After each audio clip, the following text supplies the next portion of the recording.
outer space.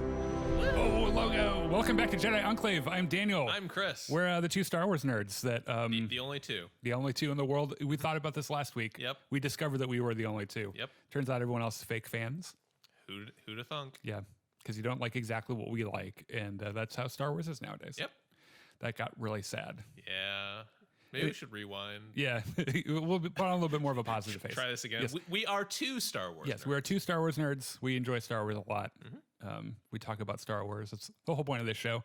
We're kind of like sports commentators, but with nothing to do with sports.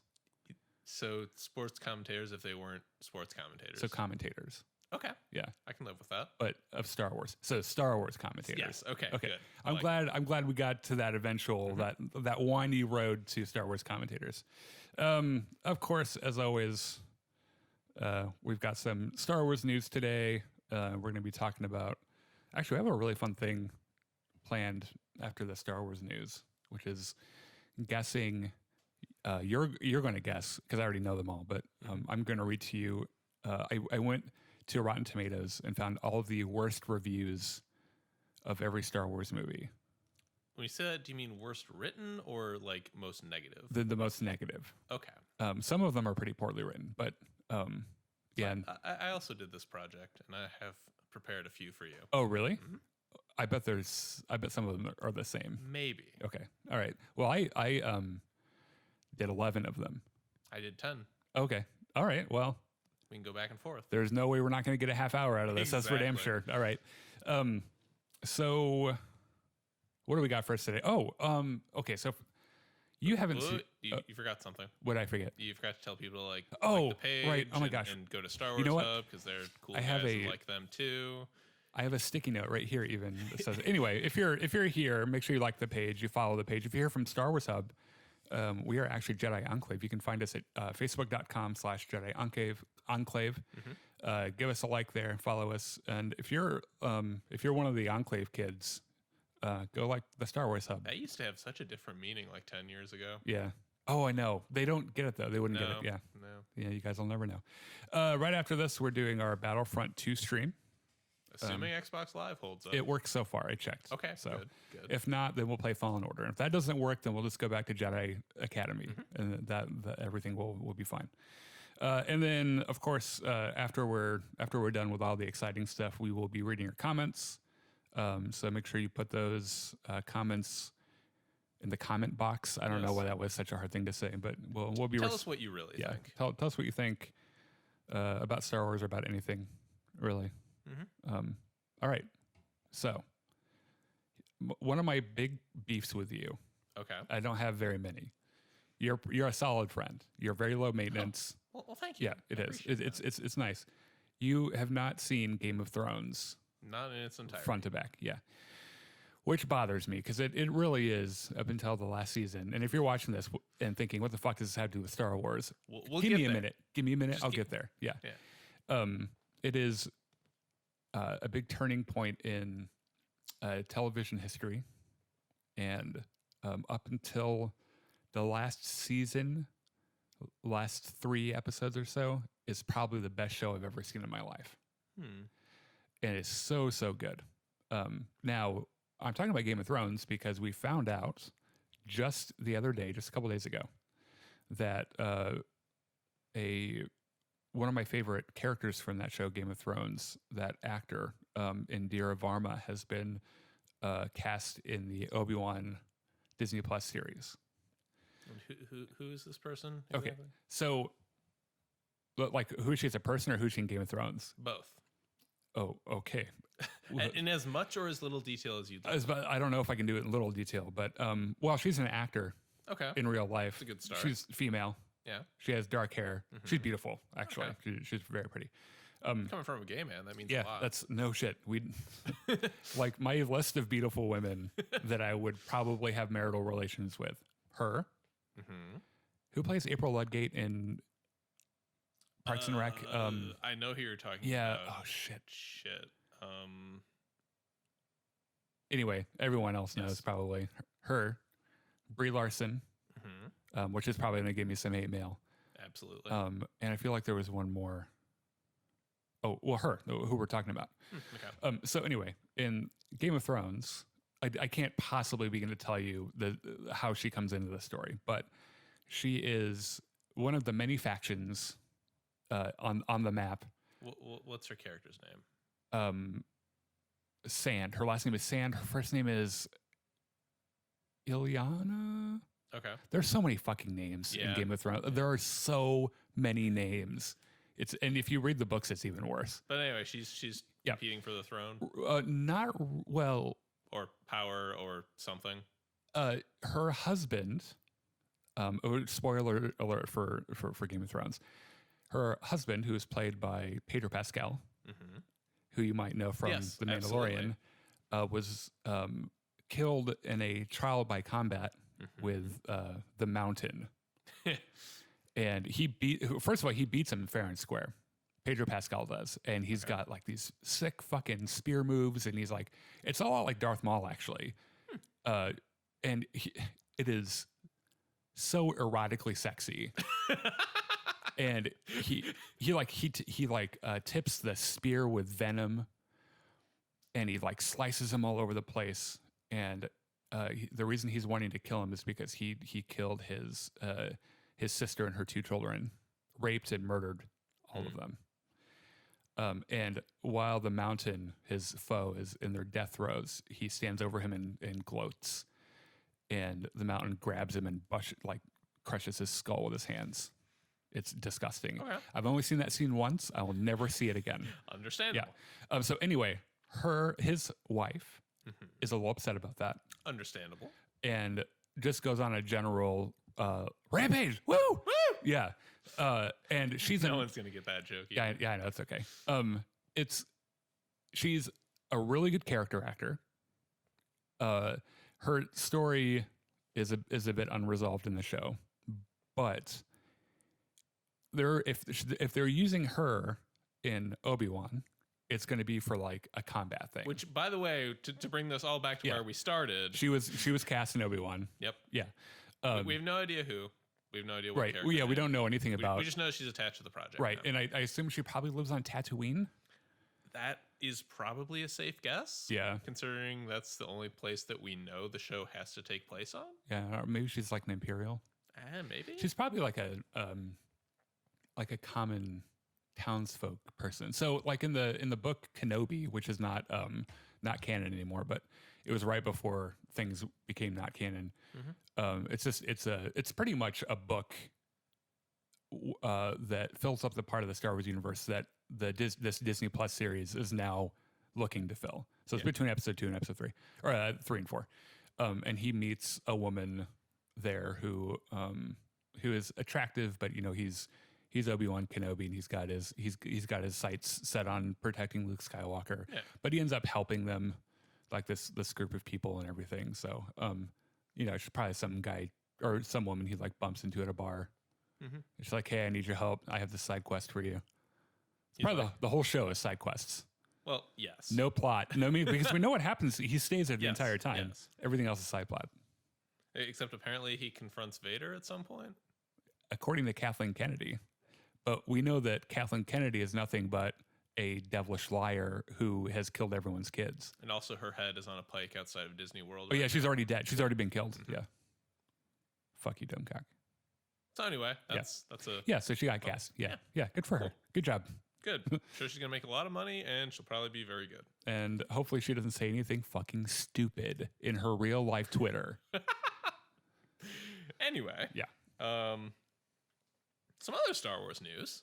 Rian Johnson, the director of Last Jedi. Oh, yeah. Oh, you were looking for a fight. Going right from Kathleen Kennedy to Rian Johnson. Just from you saying Rian Johnson, there are already people commenting on this right now. It's like, fucking Rian, ruin Johnson. People love to say ruin Johnson. Like it's some cute fucking name they brought up. And it's like, you're such a fucking dumbass. That's extremely pretentious. I mean, don't like Rian Johnson. Like, if you don't like his work, fine. Like, I'm not going to hate you for that. But if the worst you can come up with is ruin Johnson, fuck you. And fuck your, I don't know, fuck your mother. Wow. Yeah. Anyway. Not me, though, because I'm gay. I would do that. No, not at all. Unless it was Brie Larson. Yeah. April Ludgate. Yes, yeah, the list. Anyway, he was giving an interview in the relatively recent past, like a couple days ago, and basically confirmed what everybody already knew, that there was no overarching plan for the sequel trilogy. Oh, what? I know it's a shock to me as well. Yeah. He had, like, when he was in the very beginnings, he probably had, like, he only knew what was happening in Force Awakens once it was made. He had no directions. He probably saw it. Yeah, like he had no directions as to what he had to do to set up Episode 9. Right. He's just, here's your movie. Yeah, no one said we're going to bring Palpatine back in the next one. In fact, he did not know that Ben Solo was going to die at the end.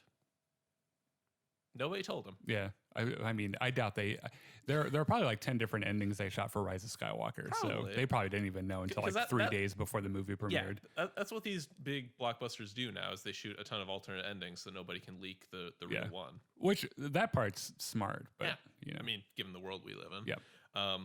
So, do you have some more?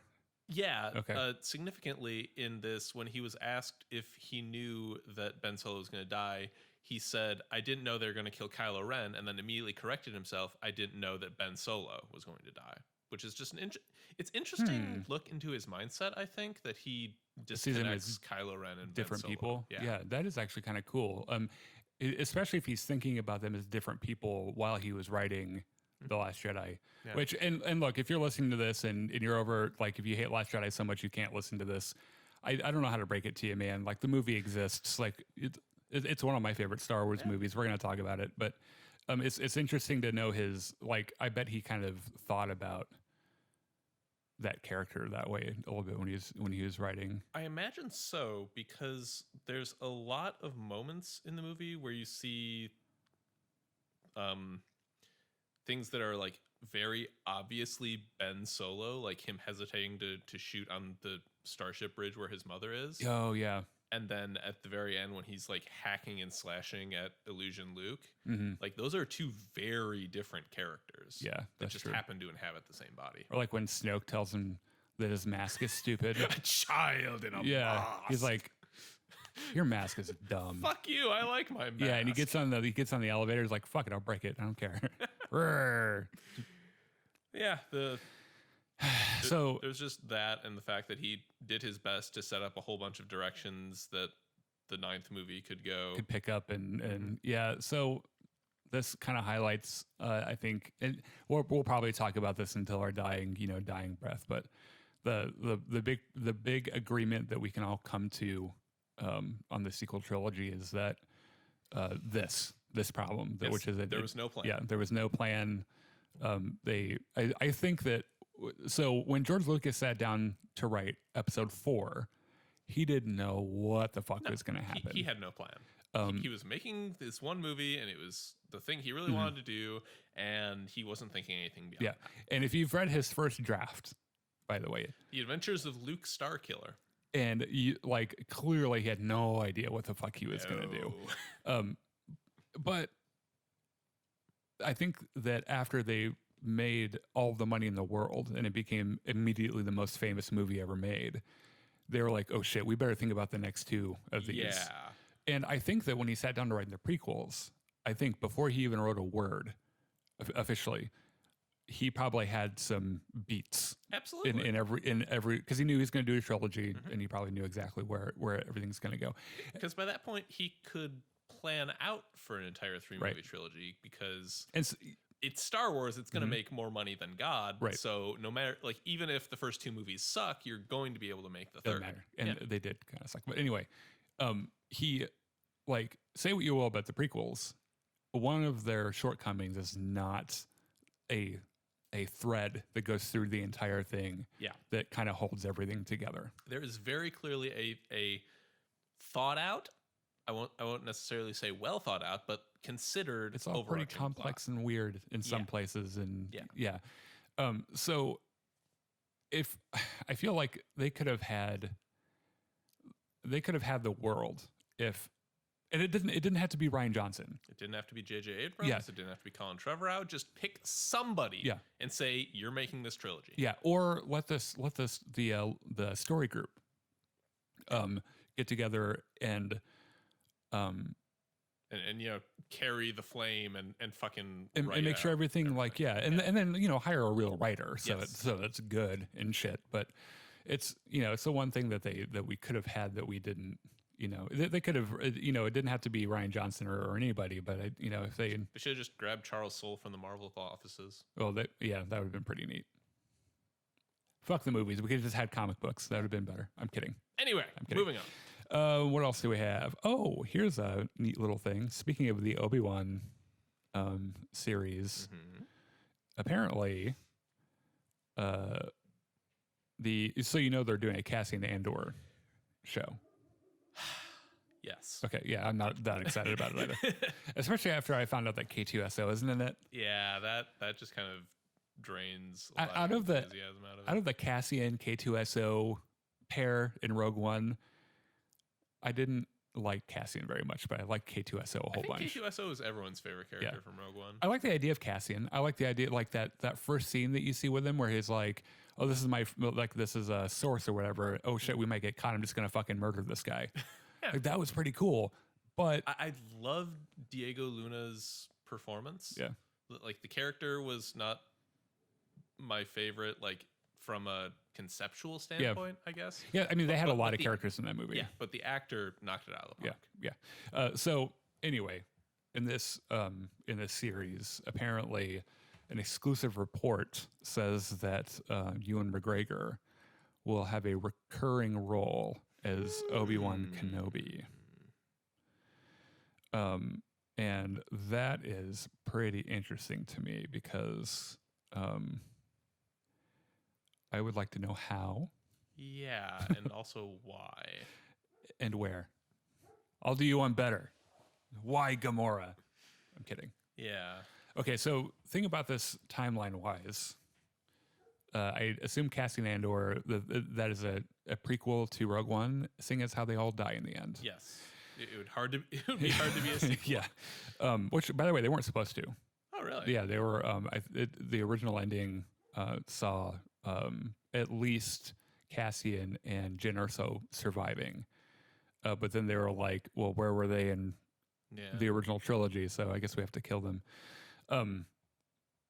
He mentions in Rogue One that he's been like a part of the fight since he was like 6 years old or something. Yeah. Which means I think at some point because of some shitty stuff the Empire did, he was radicalized for sure for the rebellion. So this all revolves around the same issue that has nothing to do with the Cassian Andor, which is how far away does Obi-Wan get from Tatooine while he's there supposed to be guarding Luke? Because unless Cassian is flying by Tatooine and his ship gets shot down and he's stranded on Tatooine, how the fuck is he going to be running into Obi-Wan Kenobi? Unless Obi-Wan Kenobi, I guess they kind of set him up as this like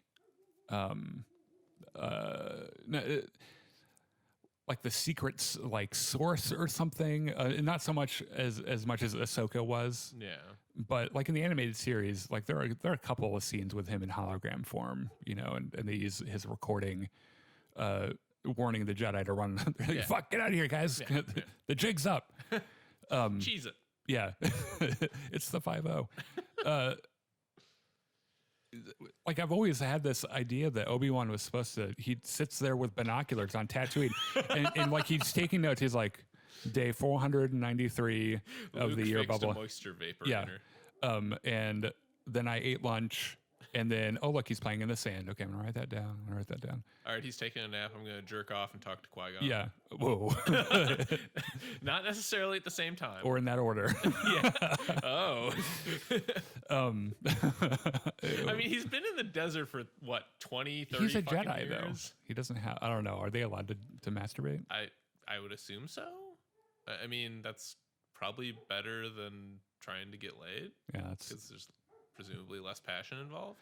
That's fair. I don't know. It's so I read. Anyway, we're going to really weird territory right now. Well, to answer your, I know I've been reading some of the High Republic books, and apparently some of the Jedi were like, "Yeah, we're not supposed to fuck, but but let's fuck. It's kind of fun." I mean, Ki-Adi-Mundi had 3 wives or something.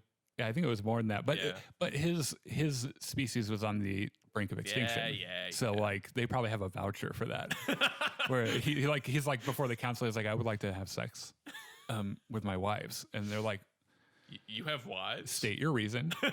Well, they're only me and literally 4 of them were the only Syrians left. They're Syrians, by the way. Yeah. And the council's like, okay, once per month per person. That's it. And once they're pregnant, no more. Yeah. Man, if we wrote Star Wars, it'd be way different, I feel. Where were we? Something about Cassian? Yeah, Obi Wan is in Cassian. Yeah. So this raises timeline issues for me because, like, at what point does the Obi Wan series happen, and at what point does the Andor season happen? And like, do they overlap at all, or are they gonna like have to age up Ewan McGregor even more to be in the Andor series than the Obi Wan series? And this is, I don't think they'll go through that. Maybe there's one event that that they're going to put into this part of the timeline that involves several different people in different ways. So like in the High Republic books, there's this big hyperspace catastrophe.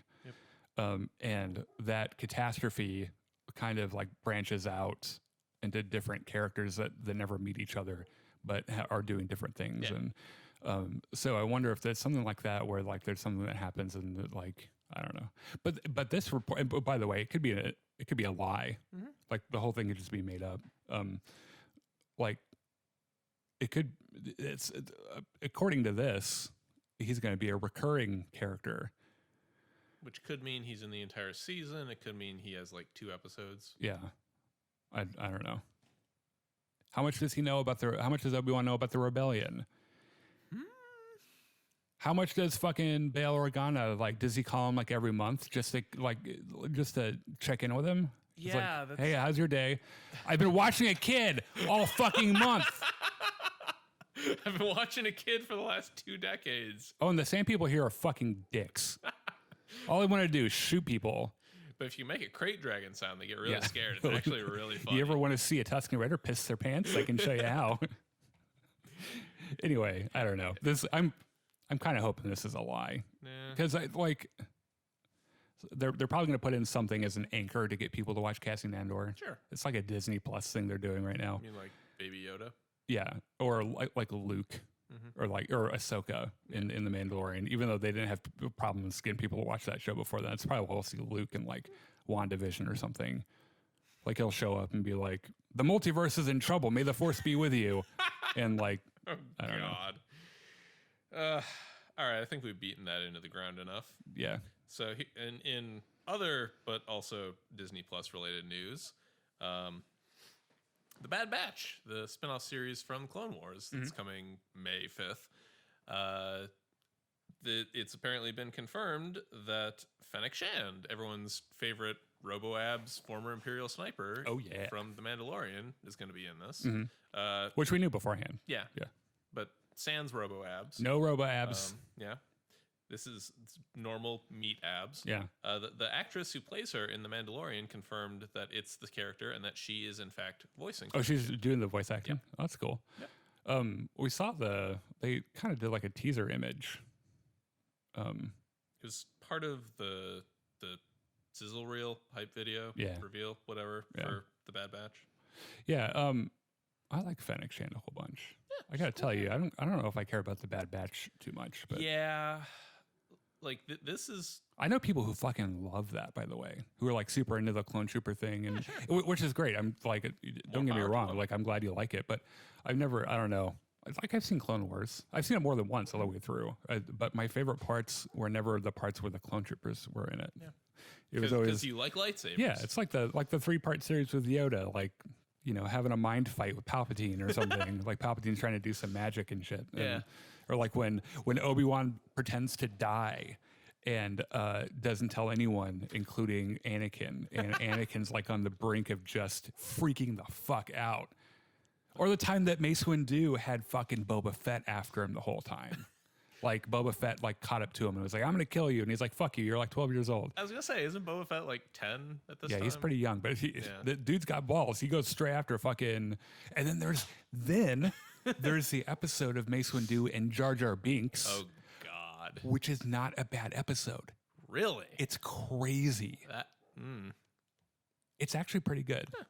Anyway, so my favorite parts of Clone Wars had to do with the Jedi and Jar Jar, apparently, not fucking, clone troopers. Yeah, this is only really interesting to me in as much as, like, how are they going to use that character? Because, like, her backstory is that she was ISB, right? Yes. I think so. Or some sort of Imperial. And was she? You keep talking. I'm gonna look into this. I'm pretty sure she was some sort of Imperial, but that brings to mind, like, what are they going to do with her? Like, the first thing pops into my head is that the Bad Batch are mercenaries for some anti-Imperial dissident faction, if not the rebellion itself. And so on her Wikipedia page, under cybernetics, it just says abdomen. Anyway, continue. But like, maybe the show uses Fennec as, like, their antagonist for an arc of 3 or 4 episodes. I don't know. Yeah. This says at some point in her career, she became wanted by the Imperial Security Bureau. Oh, okay. So she was never a part of it. I think she was always kind of an assassin. Mm-hmm. She's like Lucy Liu's character and not because she's Asian, but like Lucy Liu's character in Kill Bill. Okay. Like, real good fucking assassin from an early age. Yeah. Okay, so maybe, like, the Bad Batch is hired to protect someone that Fennec Shand is trying to kill. What I think is going to happen is that I think I think the show's going to start off with Order 66. Because it has to. And the Bad Batch being like, fuck that. Oh, that's dumb. Not doing it. See you guys later. Or something to that effect. Or they hear about it and they're like, oh, we wouldn't have fucking done that. That's fucking stupid. And something happens between them and the Empire, and they're like, you know what, we're gonna go now. This isn't working. Bye. Yeah, see you later. It's not you, it's me. Except it's actually you. Yeah, it is very much you. And they need to start depending more on shady types to. So you think they might work with her? Yeah. I mean, I bet they would like Fennec Shand a lot. Probably. Yeah, she's kind of a badass. They're all about badasses. I bet that one guy in Bad Batch is like 9 foot tall. That's like, all right, break things. They're probably going to get together, I bet. I'm calling that now. That's going to be a ship we do. Okay. I don't even know his name. Doesn't matter. Big motherfucker and Shand. We're going to call that Shand motherfucker. That's what that ship is going to be. Shand motherfucker. All right. Shall we talk some Star Wars movies? I think we should. So, because I think this is going to go up on YouTube. I follow a YouTube channel called Mr. Sunday Movies, which is an offshoot of the Weekly Planet podcast that I'm a huge fan of, and I've been for a long time. And pretty much everything we do is just us copying them because they're my inspiration in life. And today we have shamelessly stolen an idea from them. Yeah, because they have really fucking good ideas. And you know what? We don't have as many viewers as them, so we can do what we want. Yeah. And they'll never know about it. Probably not. Yeah. So, also, if you guys ever see this, please make us famous. Please. They do this thing where they get all of these really bad reviews of Star Wars movies or any movies, MCU movies, whatever, and they try to guess what they are. And I figured it would be really fun if we did that. Okay. So, and these will be in no particular order. Otherwise, you'd be able to guess. Yeah. Right. Yeah. Episode 1. Next one. Episode 2. But you have some, so we're both going to be guessing them. I didn't realize I was going to try to do all the work, so you didn't have to worry about anything. See, but you didn't communicate particularly clearly your intentions here. Yeah, I know. I've heard that a lot. Anyway, you got a review. You want me to go first? Yeah, I'll go first. Which, by the way, if they say the name of the movie in the quote, I'll just say movie title. This Star Wars movie, yeah. Exceptional fight choreography, coupled with one of the best songs in Star Wars history, certainly isn't enough to save it. But next time someone makes the ill-advised choice to check it out, you at least have a great sequence to look forward to. This has to be Phantom Menace, right? Yeah, you're right. I mean, there's no other choice there. Yeah, so a lot of these I picked because I went, because, like, for example, I saw one that was like, this is a fucking kids movie. That could be any Star Wars movie, right? Yeah. So, and I think way to really pick out the good parts of Phantom Menace. Yeah. Because I read this and I was like, you know what? I feel this. The other bad review I saw for this, that was really funny but really obvious, from the ridiculous title with those two M's gummily sticking together in the middle to the uniformly atrocious performances, from the incomprehensible plot to the sluggish pacing. The Phantom Menace is an unsalvageable disaster. And I like how their big problem with that is that the title has two M's. Phantom Menace. Yeah. All right. What do you got? So in a very similar vein. Anyway, who comes along riding to the rescue but our old friend John Williams? The score to movie title is better than miraculous. It might actually be the best in all of the Star Wars films. Oh. Well, shit. Yeah, this one's a little hard. So I'm looking for the Star Wars movie that has the best John Williams score. Mm-hmm. That isn't Phantom Menace, I assume, because that would be weird if you picked Phantom Menace. Yeah.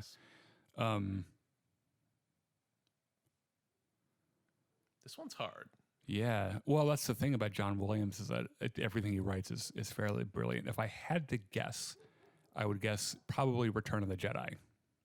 This is, in fact, talking about Attack of the Clones. Oh, okay. Across the Stars. Across the Stars is really kind of crazy. Yeah, like this review goes on to talk about Across the Stars is fantastic. Yeah, it was John Williams's, like, I think at some point George Lucas was like, yeah, this is like a 50s romance noir crime thing, and John Williams was like, what? But there's laser swords. Yeah, so he's like, whatever, I'm just going to write you this. Here, have it. No, shut up. and George Lucas was probably like, yes, this is beautiful. Thank you very much, John. Yeah, actually, that isn't even that is probably the coolest part of the music in that, but they also use musical instruments as sound effects during the speeder chase at the beginning, which is kind of cool. But also the march that he writes for at the very clones. End when the not Star Destroyers, the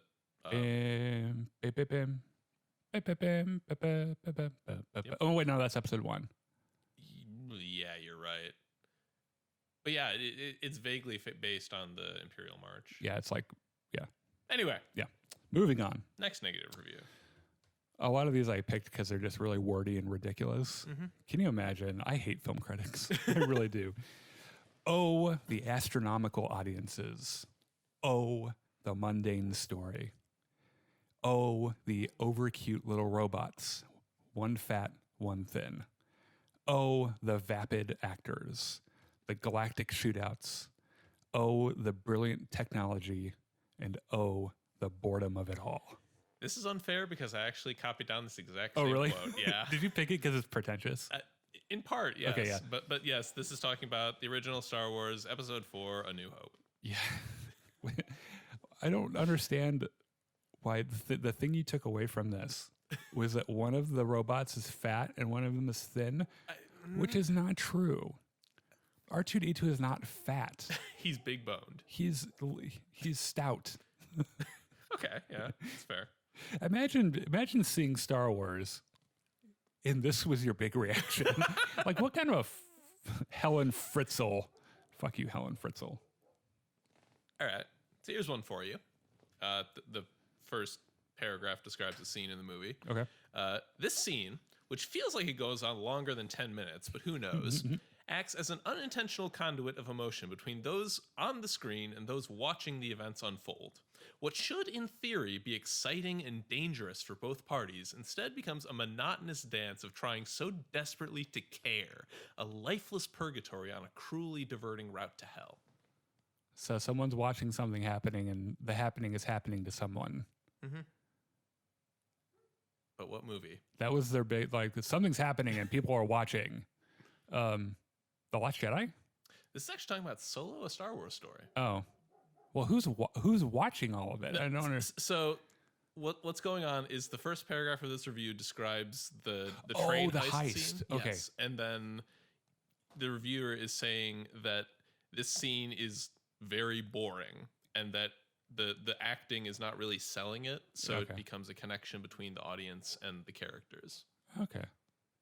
Yeah. Okay. Which Personally, I liked Solo Star Wars story. Yeah, I liked it too. I don't disagree with this necessarily, but that scene is not what I would have chosen to pick on necessarily. Yeah. So I thought it was pretty well. well, yeah, it's got a big fucking explosion in it. It's fine. That's all it takes. Like, I was entertained. Something exploded. It was fun. Yeah, it's great. And then right afterwards, Han and Chewie shower together. Yeah. And you would think that maybe that was something you would talk about as being weird.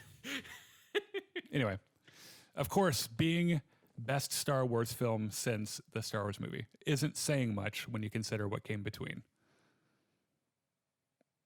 Oh wait, no! I read that incorrectly. I'm gonna say that again. Okay. Because I censored a part that didn't need censoring, and it made the entire thing not make sense. Okay.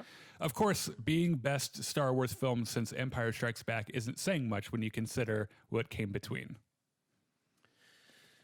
So this film is the best since Empire, So this has to be one of the sequels. but everything else in between sucked. Clearly.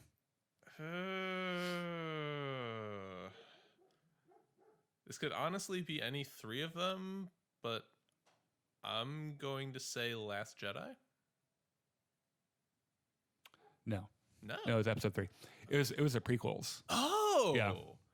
Which is still like okay, yes. yeah.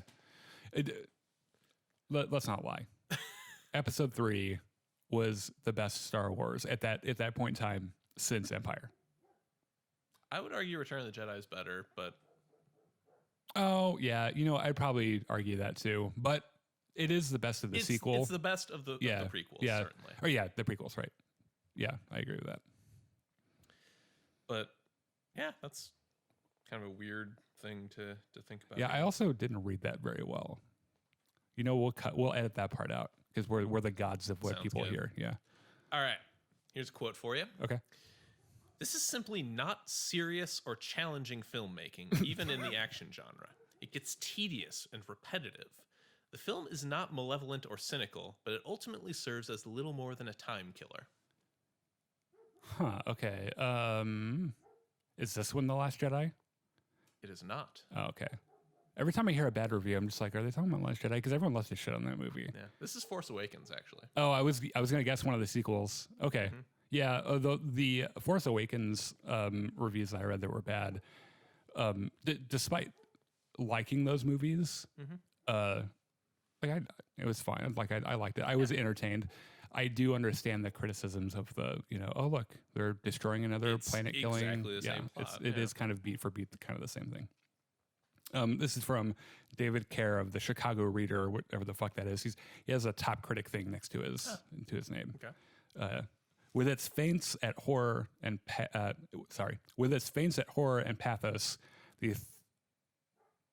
I can't say that. Let me say this again. Okay. I need to make sure because I don't want to give it away. With its feints at horror and pathos, this Star Wars film is the most Disney-esque in its emotional outline, yet that outline is buried beneath an obnoxiously hyped up pace that reduces the emotions to rubble. So it's the most Disney-esque, which means it's not Disney. Yeah. So it's not a sequel. Pathos and horror. Yeah, with its feints at horror. I feel like there's every Star Wars movie, there's at least one part of it where you're like, that's kind of scary. Is this I'm guessing either Rogue One or Return of the Jedi. I'll go with Return of the Jedi. It is Return of the Jedi. Oh. Yeah, because Rogue One was straight up horror. Yeah. At the end.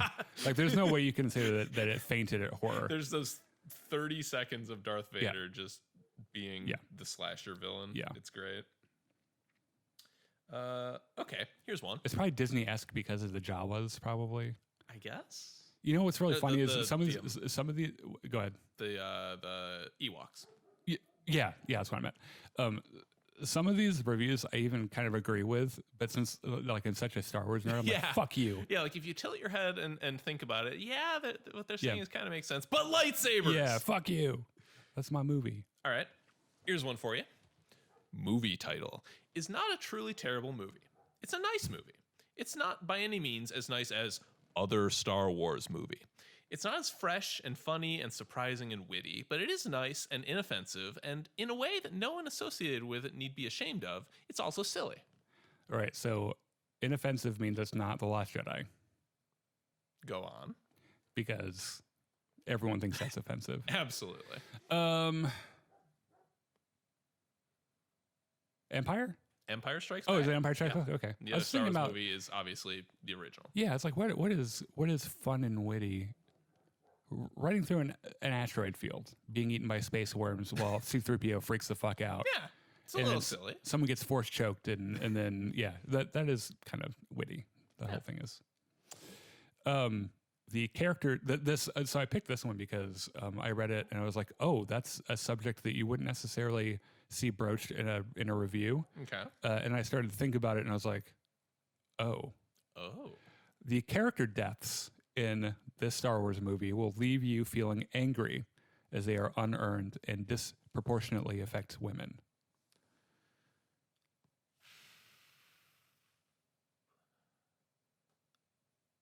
Is this Revenge of the Sith?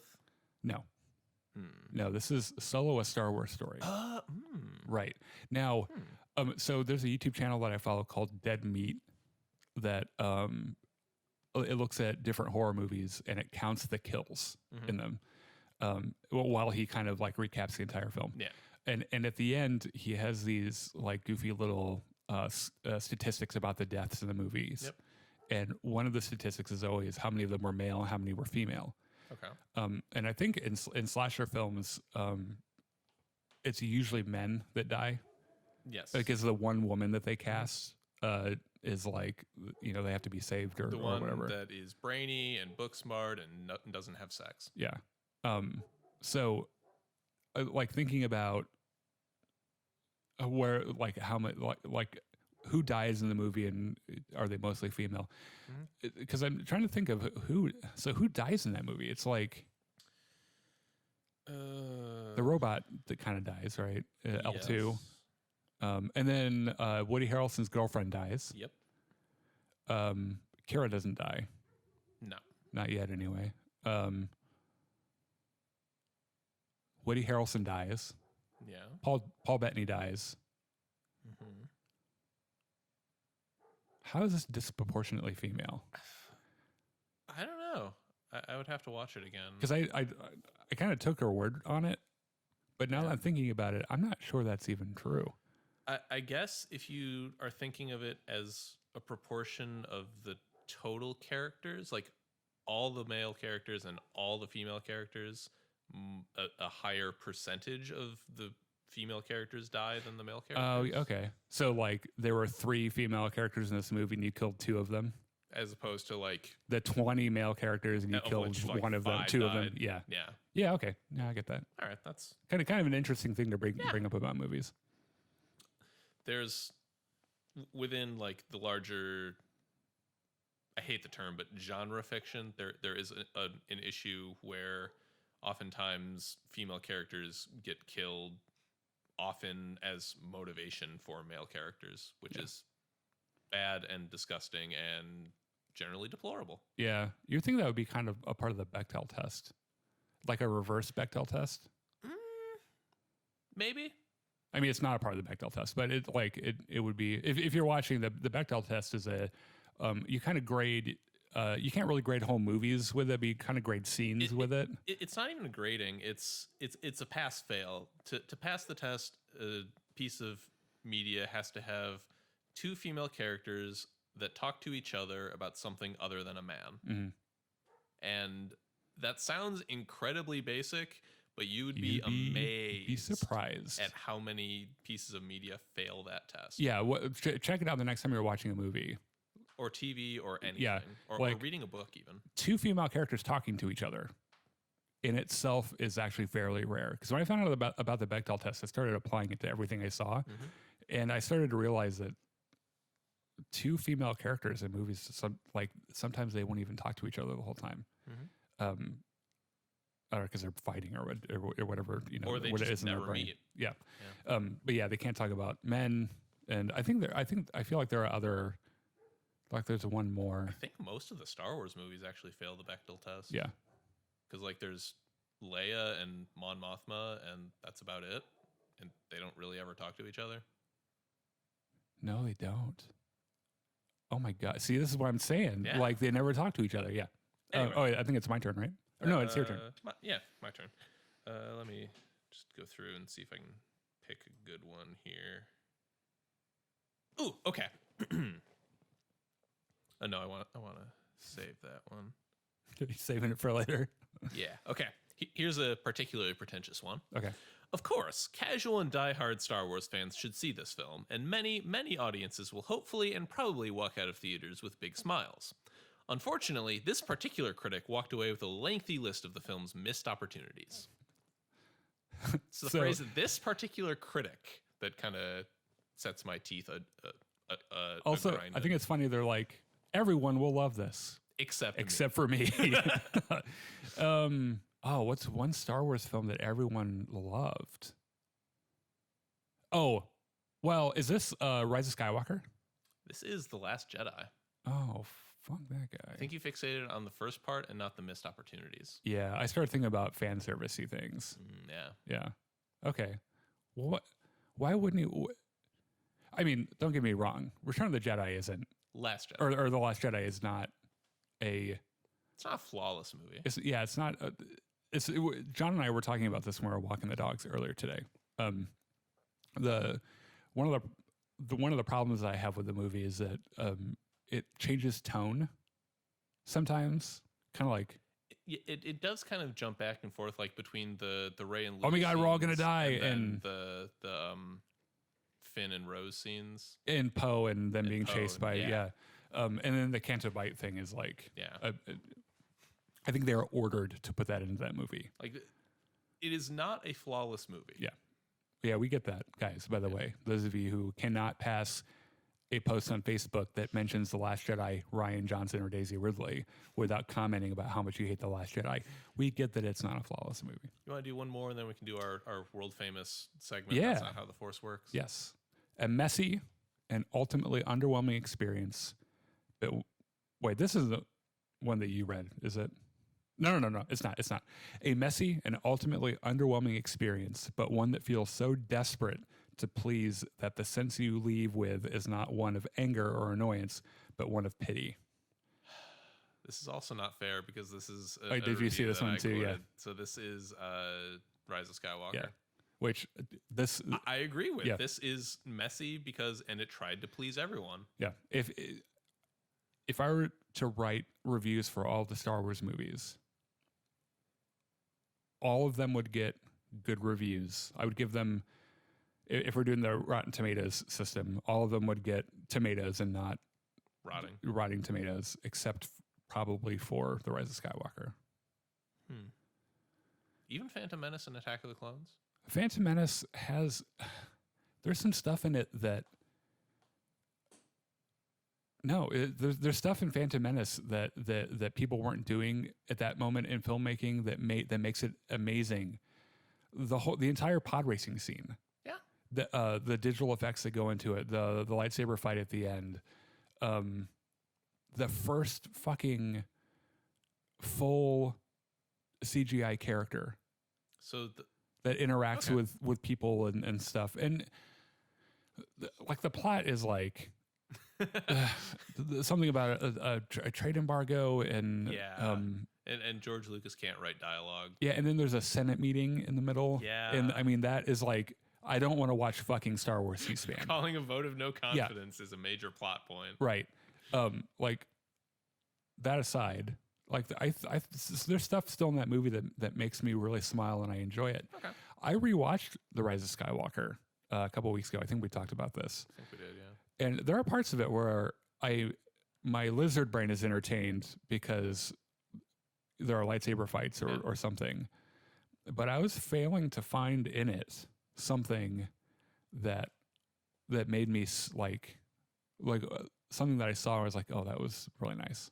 Like as an overall idea. Okay. Now I will also say, as a phenomenon that I've experienced, and I only have 2 data points. But I think that people's ideas of these movies will change over time, and I think they're already changing. And I know 2 people thus far. One of them was a 15-year-old, and one of them we play Battlefront with, who told me on 2 separate occasions, you know, I went and watched The Last Jedi again. And people who before then would not miss a chance to tell you how much they hated it, and all the things they saw in a YouTube video about what was wrong with it. Who later on said, you know, I watched that again, and I really like it. I think The Last Jedi being the least conventionally Star Wars movie Threw some people off. that automatically gets some people's hackles up. But if you can get past that, it's a very well crafted film. Yeah. Like the pacing issues with Canto Bight notwithstanding, the rest of that movie is very well done. Yeah. I'm glad I saw it more because when we saw that the first, like on opening night, I'm glad we didn't do an after show on it. We didn't have an after show to do. I remember you were really uncertain how you felt about it. And I'm glad I went on to see it like 6 more times and I ended up loving it. Anyway, what are we doing? That's not how the Force works. Exactly. All right. So I'm reading, this is a segment where we talk about things that aren't Star Wars that we're watching, reading, or playing, video games, books, or whatever. I'm reading, I don't think I'm even reading it anymore because I think I hate it.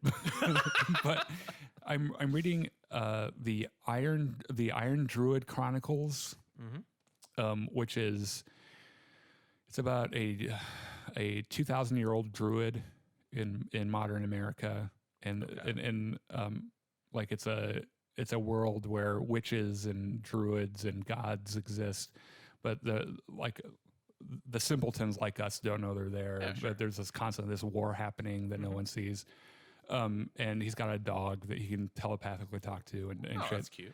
And it's like some of the plot points are like, oh, it's kind of a neat idea, but the writing is really kind of bad. And so I've been using it to fall asleep too. Okay, that's fair. Like I put it on YouTube because I listen to the audiobook and I just like put it in and I fall asleep.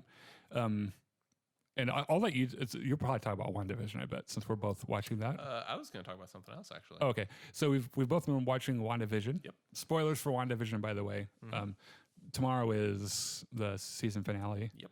And then there's a week off, and then Winter Soldier and Falcon. Yeah. Falcon, Winter Soldier. Man, I gotta say, when I saw those first news reports or those first kind of like reports about what the show was going to be and about it being a sitcom, something or other, I didn't understand it, and I didn't much care for Wanda Maximoff very much. I was almost completely uninterested. Yeah, I really was.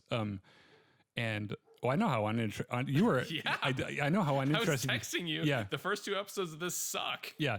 It wasn't until the 3rd episode that you really got invested in it. I will say that holy shit, they made a good show. Yeah. It's so good. And we watched the latest episode right before this. And you can tell how much love, like the people writing this show know that there's a fandom that loves it and they love it too. And I feel like half of it's an inside joke. Which is surprising because like the writing had to have been done months in advance. Yeah. So they were anticipating what the fan base would think and feel and theorize about this show. Yeah. Well, I think what they anticipated was that they would theorize. So like, okay, we know that they're going to be crazy. They're going to go frame by frame and analyze every single fucking thing. Oh my God, Agnes equals Agatha Harkness. Yeah. It's so obvious. So how about we have a scene where someone's writing theories on a whiteboard? And it's pretty much another YouTube channel I follow is New Rockstars. And they do lots of theory videos about a bunch of nerdy shit. And like pretty much all of their video titles are like everything that's on that marker board. It just they clearly love the fans, and I think that they really love the subject matter. Or at least they have the care enough to make sure it's done really well. And before this show, I didn't care about Wanda Maximoff, but thanks to what is her name? That actor. Elizabeth Olsen? Yes, Elizabeth Olsen. Sorry. They wasted her in every other Marvel movie before this because she's fantastic. Yeah. She's so fucking good. And Paul Bettany. Every actor on the show does such a great job of playing basically the same person, but with the expectations of these different eras of television happening. Yeah. So what are you watching? What are you reading? In the past week, I went back and watched a bunch of the MCU movies that I didn't see the first time around when they released. And I could already tell this is going to give you an aneurysm when I tell you which ones. So I watched Captain America Winter Soldier. Okay. Age of Ultron. Wait, you haven't seen these? Exactly. There we go. Okay. Aneurysm in progress. Wait. I hadn't seen them until this week when I watched them. Oh, man. So you saw Age of Ultron recently. Yes. You know that was the movie that I saw the day I went to go see Endgame. Oh. With my now ex. Okay, yeah. And I was sitting there, just imagine this, watching this movie, since you've recently seen this. Mm-hmm. There's a famous scene at the beginning where they're having a party and everyone's trying to lift Thor's hammer up. And Steve, fucking Captain America. I remember seeing that. And Thor's like, what the fuck? fuck? And it was chance that that's the one that we saw before we went to go see it. But that was in my brain when I saw Endgame. And holy shit. When he holds up his hand. Yep. Anyway. Doctor Strange, I watched. And also... Did you like Doctor Strange? It was my least favorite of the four that I watched. Okay. But like I wish the action scenes were more magic-y and less kung fu-y, if that makes sense. Yeah, they're kung fu and they're very Inception. Yeah. The Inception stuff didn't bother me because let's fold New York in half. Okay, like that is very obviously supernatural and magical. Like I could deal with that. It's less that you need to go to Tibet and study with the bald bitch, the martial arts monks and yes, Tilda Swinton. Tilda Swinton. Oh my God, she's so good. I bet that scene in Endgame is a little more rewarding now that you kind of know her character. Yes, absolutely. And the last one I saw was... Dude, she fucking hits Hulk right out of his body. Yes. And now that I'm thinking about it, if you watched Endgame without seeing Doctor Strange, you're probably like, oh, cool, look at power. Yeah, but it makes sense now. Last one I watched was Thor Ragnarok, which I probably liked the most out of all four of them. Thank God for Thor Ragnarok, because have you not seen any of the other Thor movies? I've seen the first one. They are poor. Yeah. They're poor movies. The elf one, the dark elf one. Yeah. I don't know what the fuck they were. I haven't seen that. I might not now. Don't. all you need to know about it, you get an Endgame. Yeah. Can I gush about Ragnarok for a second? Yes. Okay. Well, I mean, it's fucking Taika Waititi. Yeah. Yeah. So yes, Taika Waititi not only wrote a brilliant script. Yeah. Where like both the action and the like witty dialogue things that are both in Marvel movies got turned up to like 11, but he also voices a wonderful Korg. Song. Yeah, it's phenomenal. Yeah. Make sure you print enough fucking pamphlets for your revolution, people. Let's see. Jeff Goldblum plays possibly the most Jeff Goldblum character. He just plays ever. Jeff Goldblum. Yeah, he's just playing himself. It's great. It is really good. Let's see, what else? Oh, this movie also prominently features my new favorite MCU character, Valkyrie.